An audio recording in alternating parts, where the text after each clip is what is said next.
Was sind verschiedene Arten von Herztönen? Jedes lebende Herz macht Töne.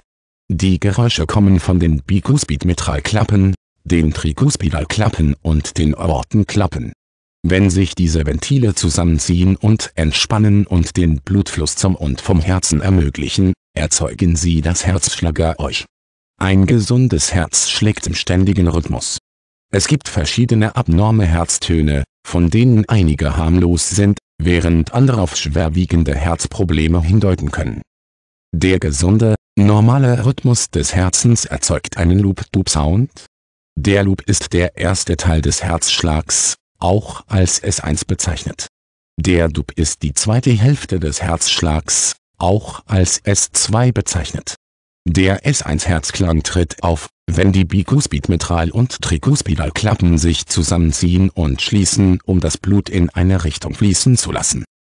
Sobald diese Klappen geschlossen sind, ist im linken und rechten Ventrikel genug Druck vorhanden, um den Blutfluss durch die Aorten- und Lungenklappen in den Körper zurückzudrängen. Wenn die Ventrikel entleert und der Druck gesenkt wird, schließen sich die Aorten- und Lungenklappen. Die Schließventile verursachen das S2-Herzgeräusch. Das S3-Herzgeräusch ist weniger üblich als das S1 und S2. Dieses Geräusch wird durch Blutstromturbulenzen verursacht. Normalerweise fließt Blut leise durch den Körper, aber der Druck im Herzen kann dazu führen, dass das Blut in den Ventrikelwänden oszilliert. Der S3-Sound ist kurz nach dem S2-Sound mit einem Stethoskop zu hören. Es ist normal, dass dieses Herz bei Personen unter 40 Jahren ertönt, es kann jedoch auf ein Problem bei Personen ab 40 Jahren hindeuten. Eines der selteneren Herztöne ist das S4. Dieses Geräusch ist, falls vorhanden, kurz vor dem S1 zu hören.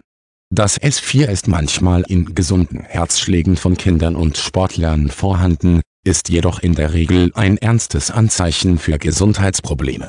Das Geräusch wird durch die kraftvolle Kontraktion der Vorhöfe verursacht, um den Blutfluss an steifen oder hypertrophen Ventrikeln vorbeizuführen. S4 ist symptomatisch für Post-MI-Fibrose, einen gedrosselten linken Ventrikel und hypertrophe Kardiomyopathie. Ein anderes Beispiel für Herztöne sind Klicks. Es gibt verschiedene Ursachen für das Klicken auf Herztöne. Klicks treten in der Regel auf, wenn die Lungenklappe kurz funktioniert. Dies ist ein weiteres Beispiel für einen anormalen Herzton, der manchmal harmlos ist, aber ein Hinweis auf ein ernstes Problem sein kann. Die verschiedenen Arten von Klicks sind der Aorta-Auswurfklick, der pulmonale Auswurfklick und der Mid-Systolic-Klick. Herzgeräusche sind eine der häufigsten Arten anormaler Herztöne.